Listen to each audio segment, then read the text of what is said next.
আগে আমরা দেখতাম যে ধর্মকে এবং চেতনাকে যা এক মুখোমুখি দাঁড় করিয়ে দিয়ে তারপরে তারা শোভাযাত্রা করত।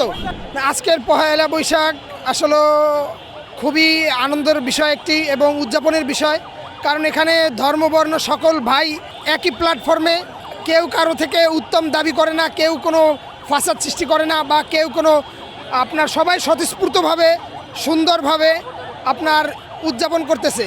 যেমন করতেছে মুসলিমরা, তেমন করতেছে হিন্দু, খ্রিস্টান, সবাই আপনার এখন দেশটাকে অনেক ভালোবাসে।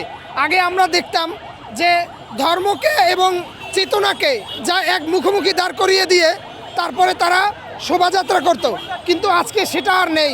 কারণ এখন নতুন বাংলাদেশ আমরা পেয়েছি, তো এই বাংলাদেশে আমি এই প্রথম আসছি, আমি খুবই উচ্ছ্বাসিত হয়ে আসছি এবং আনন্দ উৎফুল্ল হয়ে আসছি এখানে, যে দেখতেছেন সবাই সবার আপনার ধর্মীয় বিষয়গুলো বজায় রেখে হিন্দু, খ্রিস্টান, মুসলিম এবং আপনার বৌদ্ধ সবাই সবার মতো এখানে আপনার বাঙালি হিসেবে পয়লা বৈশাখ উদযাপন করছে।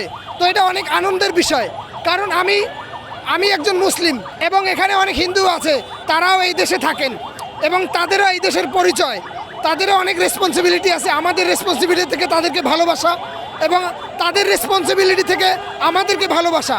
আমরা স্বতঃস্ফূর্তভাবে দেশটাকে এগিয়ে নিতে চাই, এটাই আমাদের।